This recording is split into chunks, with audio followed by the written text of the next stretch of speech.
Wagon Train was once the defining television symbol of the American West, a series where pioneers braved danger to seek their promised land. But behind the screen, the very heroes who inspired millions carried lives marked by tragedy.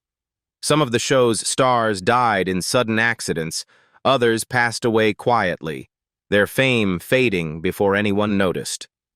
The truths you're about to read will leave you stunned. Ward Bond as Major Seth Adams. Ward Bond was born on April 9, 1903, in Benkelman, Nebraska, USA. He was 54 years old when he played Major Seth Adams, the brave wagon master and the very soul of Wagon Train in 1957. With his commanding voice, upright walk, and natural air of leadership, Bond convinced audiences that he was the living embodiment of the untamed West. Yet few knew that behind his rugged exterior was a man burdened by loneliness and pressure. Bond's private life held silent wounds that fans never saw. His first marriage to Doris Sellers ended not because of betrayal, but because of distance and his own temper. Work always came first, leaving love behind. After nearly a decade alone, he finally found peace in the arms of Mary Louise May. But just when happiness seemed complete, Bond began to feel his body betray him. Persistent chest pains haunted him, but he hid them from his wife, convincing himself it was only exhaustion. He kept working, enduring the pain with stoic strength. During the filming of Wagon Train, he often collapsed off camera. Yet when the director called action, he rose like a soldier. The heart disease was slowly consuming him, but Bond never stopped smiling, never stopped working.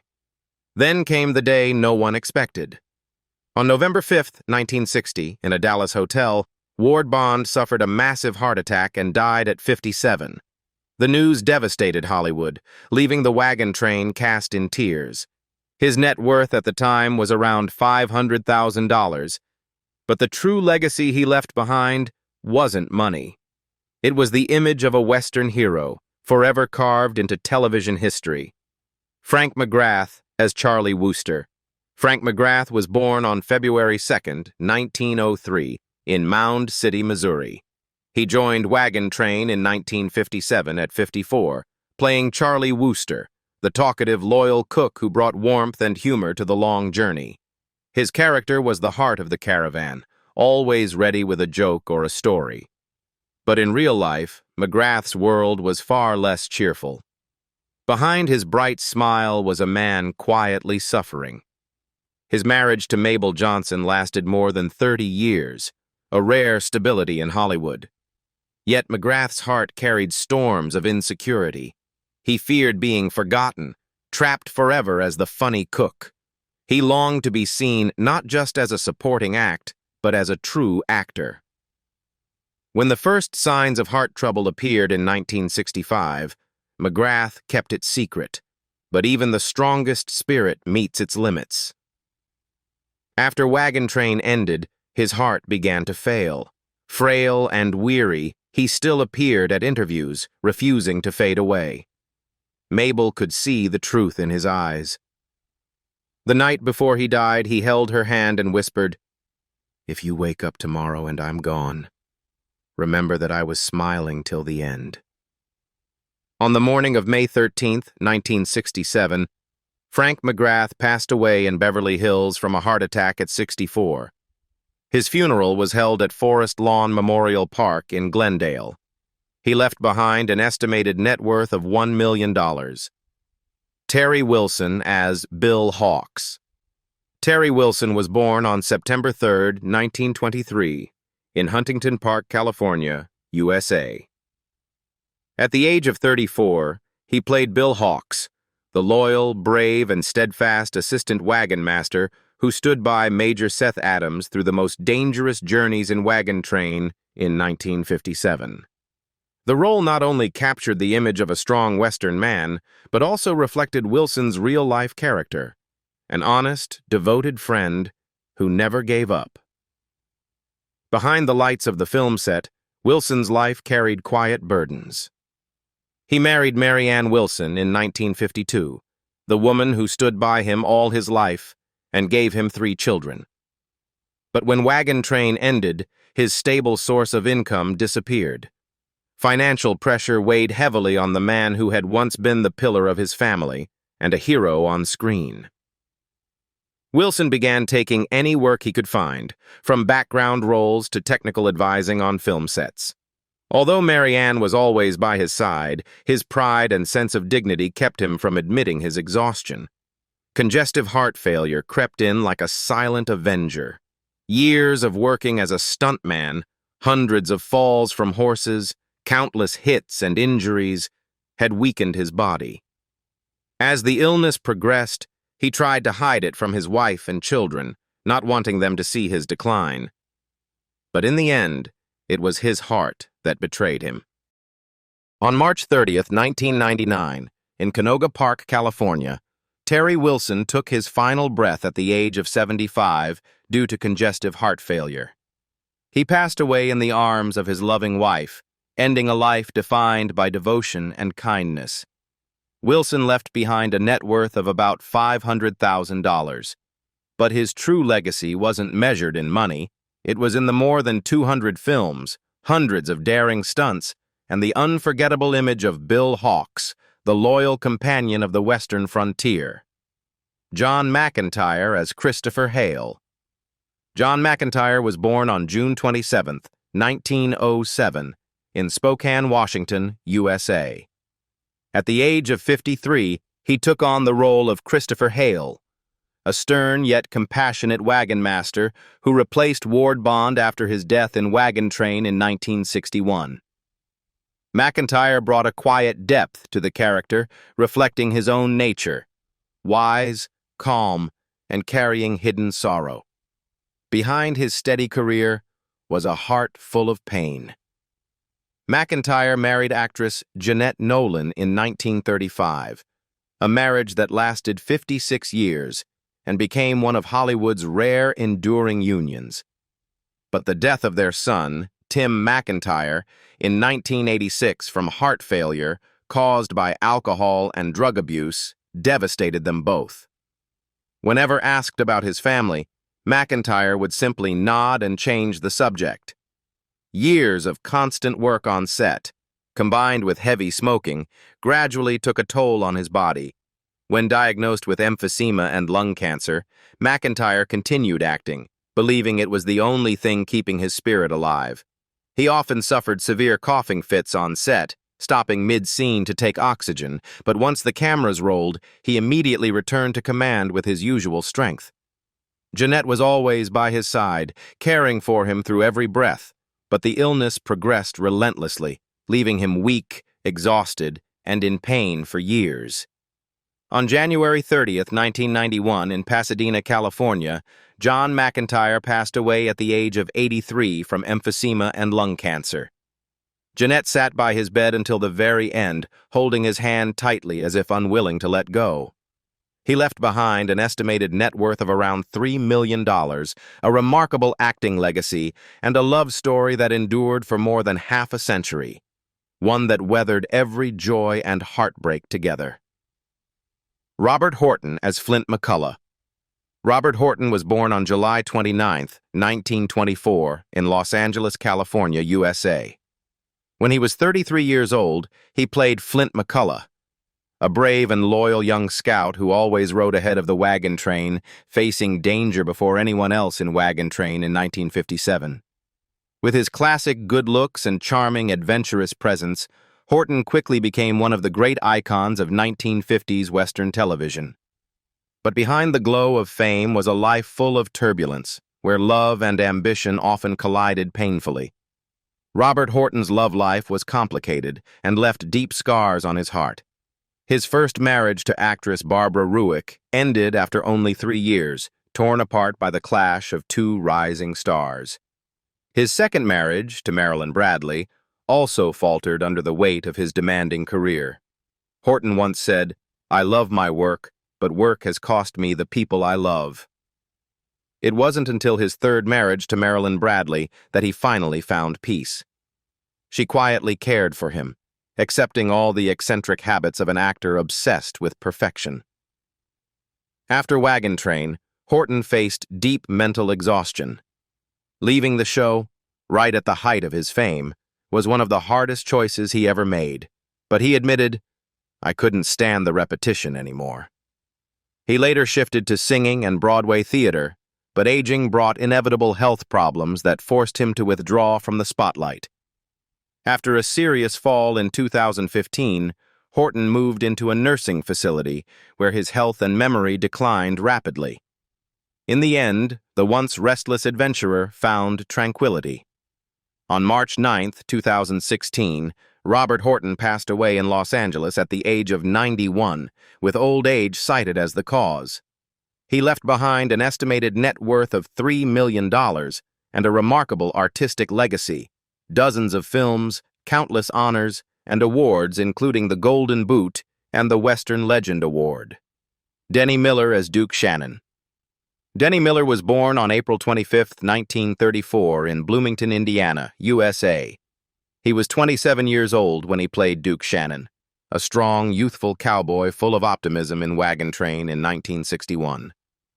With the physique of an athlete and the open, easygoing face of the all-American man, Miller quickly won the audience's hearts and brought a fresh new energy to the show following the eras of Ward Bond and Robert Horton.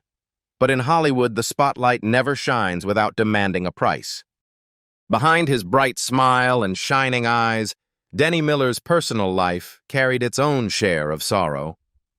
His first marriage to Kit Smythe ended quietly, two people who simply drifted apart in the pursuit of fame. Later, he married Nancy Miller, the woman who would stay by his side until the very end. But their love was tested by one of the cruelest diseases known to man, ALS, also called Lou Gehrig's disease, the same illness that afflicted Stephen Hawking. It turned their love story into a long, painful farewell. Nancy stayed beside him every day, watching the once vigorous man she loved slowly stolen away by the illness. ALS progressed faster than doctors expected. Within months of diagnosis, Miller depended entirely on a ventilator. He lost the ability to speak, communicating only with his eyes and faint smiles. Even in pain, he remained optimistic, often writing short notes that read, "I've had a good life."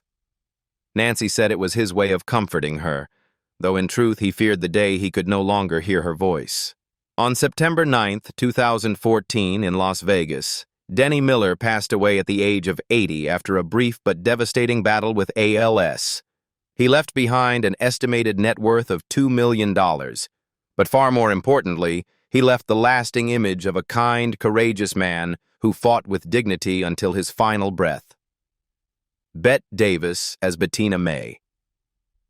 Bette Davis was born on April 5, 1908, in Lowell, Massachusetts, USA.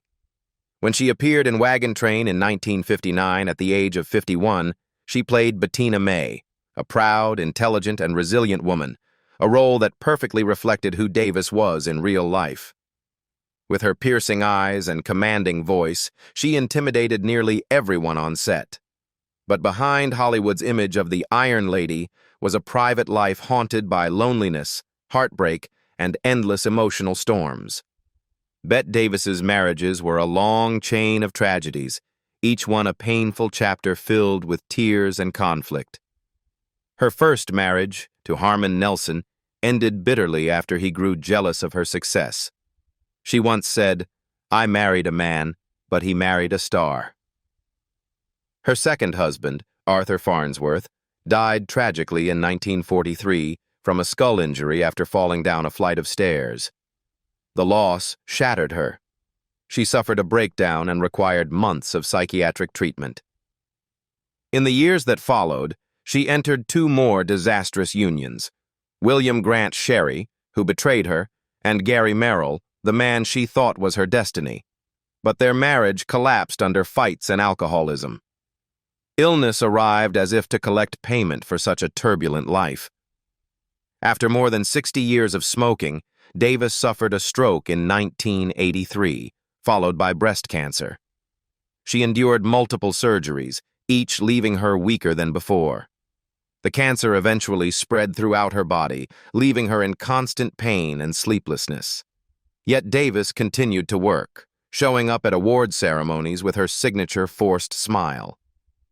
On October 6, 1989, at the American Hospital in Neuilly-sur-Seine, France, Bette Davis took her final breath at the age of 81, succumbing to metastatic breast cancer. She was laid to rest in the family crypt at Forest Lawn, Hollywood Hills, beside her mother and sister, with the epitaph engraved on her tombstone. She did it the hard way. Her estate, valued at about $1 million, was left mostly to her adopted son and devoted assistant, as she had cut ties with her daughter after feeling deeply betrayed. Ernest Borgnine as Willie Moran. Ernest Borgnine was born on January 24, 1917, in Hamden, Connecticut, USA. In Wagon Train, 1957, he played Willie Moran, a gruff yet warm-hearted man, a role that mirrored Borgnine's own personality, strong, honest, and impulsive when he was 40 years old. But behind the camera, his personal life was a string of failed marriages and years of solitude. Borgnine's love life was almost as famous as his acting career. His first marriage, to Rhoda Kemmons, lasted nearly a decade and produced one daughter, but it ended as fame pulled them apart. His second relationship, with Mexican actress Katy Jurado, was both passionate and chaotic, filled with fiery arguments and even thrown objects. Then came his infamous third marriage to singer Ethel Merman in 1964, which lasted only 32 days and became known as the shortest, most disastrous marriage in Hollywood. The repeated divorces left him emotionally and financially drained until he met Tova Trisnes, his fifth and final wife, who stood by him faithfully for 39 years, right up to his death. In his later years, Borgnine's life grew calmer, though his health began to fail due to kidney disease.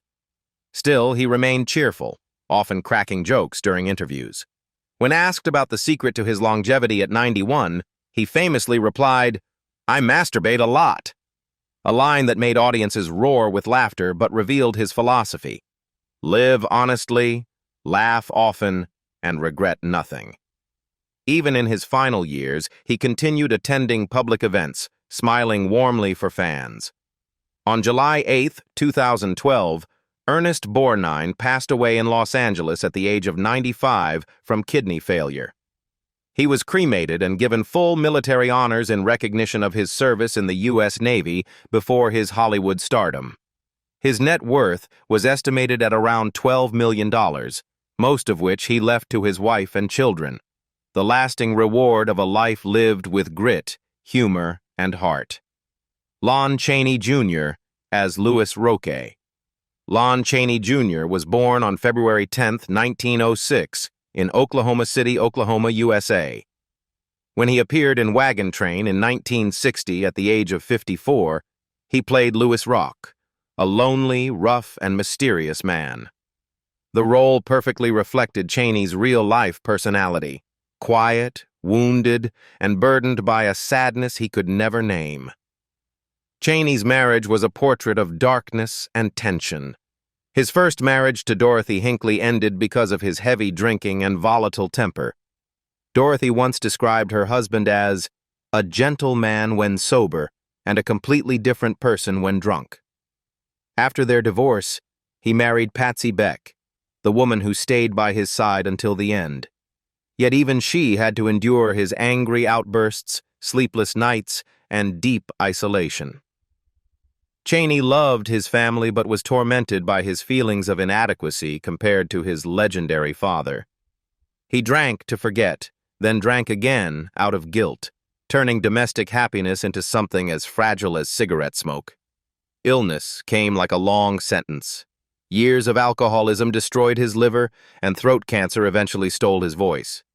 He was once called the werewolf with a sad heart, and indeed Cheney spent his final years in silence and pain. His body swelled from liver disease, his breathing grew shallow from heart failure, but he refused to give up. Lon Cheney Jr. died on July 12, 1973, in San Clemente, California, at the age of 67. His death certificate listed heart failure caused by arterial and cardiac disease, complicated by cancer. His net worth at the time was estimated at around $500,000. Dan Duryea as survivor, William Capehart. Dan Duryea was born on January 23, 1907, in White Plains, New York, USA. At the age of 50, he played survivor, or William Capehart, a man who had lived through tragedy, torn between good and evil in Wagon Train, 1957. Yet in real life, Duryea was the opposite of his on-screen villains. A gentle husband, a devoted father, and a quiet soul who avoided Hollywood's chaos. The great love of Dan Duryea's life was his wife, Helen Bryan, who stood by him for 35 years. They met in their youth and survived the struggles of early life long before fame arrived. Their marriage was seen as one of the most enduring love stories in Hollywood. But behind that calm exterior, Duryea carried a constant fear of loss, of loneliness, of what would happen when love was gone. When Helen died of illness in 1967, he was devastated. He told his son, "I've played many villains, but no role is as terrifying as that of a lonely man." Helen's death seemed to open the door to his own illness. Just a year later, Duryea was diagnosed with terminal cancer. He refused prolonged treatment, choosing instead to remain in the home once filled with family laughter. During his final months, he endured agonizing pain, but never lost his calm or kindness. His body grew frail, yet his eyes remained bright and serene. On June 7, 1968, Dan Duryea passed away in Los Angeles at the age of 61 due to cancer. He was laid to rest at Forest Lawn Hollywood Hills Cemetery. His estate was valued at around $1 million, but the greater legacy he left behind was that of a man whose on-screen cruelty hid a deeply compassionate heart. John Carradine as Doc Lockridge. John Carradine was born on February 5, 1906, in New York City, USA. When he joined Wagon Train in 1958 at the age of 52, he played Doc Lockridge, a wandering, eccentric doctor full of compassion, wisdom, and quiet melancholy. The role perfectly reflected Carradine himself, intelligent, sensitive, and constantly torn between fame's brilliance and the wounds of his personal life. Behind Hollywood's spotlight, Carradine's marriages were marked by heartbreak and chaos. He married 4 times, but none brought him peace. His first marriage to Ardennell McCool collapsed after he discovered she had secretly undergone multiple abortions, leaving her unable to have children, an event that destroyed his faith in marriage. His second marriage, to Sonia Sorrell, was a storm of passion and conflict. When they divorced in 1957, the court placed their 3 children in a facility for abused minors. His son Keith Carradine later recalled, "We stood on opposite sides of a glass window, crying as we looked at our parents." That tragedy haunted Carradine for the rest of his life, leaving him with guilt and sorrow he never escaped. In old age, his body began to betray him. Rheumatoid arthritis left him in unbearable pain, unable to hold a pen or lift a glass of water. Every step was agony, yet he continued to act, refusing to admit weakness. Later, kidney and heart problems struck, draining him further. During his final years, he suffered another emotional blow when his son David Carradine publicly spoke about their troubled childhood, reopening old wounds that never truly healed. John Carradine died on November 27, 1988, in Milan, Italy, at the age of 82, from kidney failure and heart disease. At the time of his death, he had just completed a film and only hours earlier had climbed to the top of Milan's Duomo Cathedral, saying, "This is the most beautiful place to die." His funeral was held privately in Hollywood, and his ashes were scattered at sea between the California coast and Santa Catalina Island. His net worth was estimated at around $2 million. Morgan Woodward as Barney. Morgan Woodward was born on September 16, 1925, in Fort Worth, Texas, USA. At the age of 33, he played Barney. a strong, silent, and loyal man who embodied the true spirit of the Wild West in Wagon Train in 1958. With his piercing eyes and rugged demeanor, Woodward quickly became a fan favorite and one of the most recognizable faces in Western television. Contrary to his stoic on-screen persona, Woodward's personal life was peaceful, though not without hardship. He married Enid Ann Lofton in 1950, and their marriage lasted nearly 70 years, an extraordinary feat in Hollywood. Yet behind that long union were years of financial struggle as he fought to keep his career alive during the decline of the Western genre. He once suffered a serious injury while filming a horseback scene, which forced him into months of physical therapy. After turning 80, his health began to decline sharply. Then came the devastating news. He had cancer. The illness advanced slowly but relentlessly, bringing constant pain. In his later years, he withdrew from acting, choosing instead to live quietly in California with his wife, writing his memoirs and occasionally meeting with devoted fans who still admired him. Morgan Woodward passed away on February 22, 2019, at his home in Paso Robles, California, at the age of 93 due to cancer. He was laid to rest in Hollywood Hills, among many other legends of the Western era.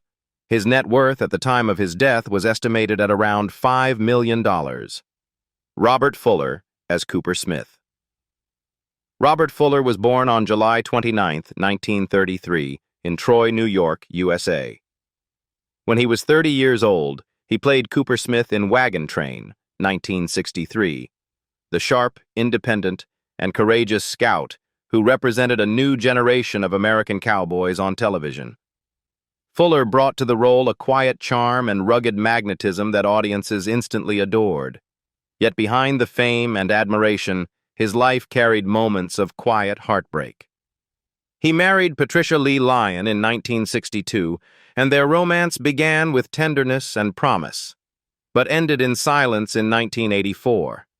Their marriage weathered years of tension from Fuller's relentless filming schedules and the heavy pressure of Hollywood life. While he was often away on set, Patricia stayed home to raise their 3 children alone. The emotional distance between them eventually grew too wide to bridge, and they chose to part peacefully. Even after their divorce, Fuller spoke fondly of his first wife. When she passed away from cancer in 1994, he said softly, "Patricia will always be one of the most beautiful memories of my life." After his marriage ended, Fuller devoted himself to personal growth and to his long-neglected love of music. He recorded several songs in Germany, even singing in German, portraying a more reflective, lonesome cowboy persona that fans found deeply moving. In midlife, he met actress Jennifer Savage, who renewed his faith in love. They married in 2001, and Fuller often said their union was the final gift life gave me. Leaving Hollywood behind, he settled on a quiet ranch in Texas, where peace and simplicity replaced fame and spotlight. In 2025, Robert Fuller is 92 years old. He remains in good health, living happily with his wife on their North Texas ranch. He continues to appear occasionally at cowboy festivals and tribute events honoring his old castmates. Though retired, Fuller stands as a living symbol of the spirit of the American West. His net worth is estimated at around $5 million. Michael Burns as Barnaby West. Michael Burns was born on December 30th, 1947, in Mineola, New York, USA. He was just 13 years old when he played Barnaby West, a bright, brave, and curious boy who brought innocence and vitality in Wagon Train in 1960. Unlike many child stars of his generation, Burns never allowed Hollywood to consume his youth. Away from the screen, he chose a completely different path: academia. Though his early acting years gave him fame, they also left him longing for a normal childhood. By his 20s, Burns began distancing himself from acting to pursue education. The decision surprised many of his peers, but he explained, "I don't want to be remembered only as that boy from Wagon Train." He went on to study history and eventually became a professor at Mount Holyoke College, one of the most prestigious universities in the United States. The scholarly life brought him the peace and fulfillment that the entertainment industry never could. In 1990, Burns married Elizabeth Topham Kennan, the former president of Mount Holyoke College. Though she already had a son from a previous relationship, Burns loved and treated him as his own. The couple lived simply and harmoniously, united by their shared passions for history, culture, and rural life. After retiring from teaching, they purchased and restored Cambus Kenneth Estate in Kentucky, transforming it into one of the region's most beautiful and productive farms. In 2025, Michael Burns is 78 years old. He lives with his wife in Danville, Kentucky, managing their farm, raising livestock and horses. Though long gone from Hollywood, fans still remember him fondly as Barnaby West, the boy who grew up to become a scholar. His net worth is estimated at about $1 million. They were once the icons of an era, but fate wrote their stories with both glory and sorrow. The price of fame, at times, is far harsher than we imagine. Do you remember any of them? Leave a comment. And don't forget to subscribe to discover more untold stories behind Hollywood's greatest legends.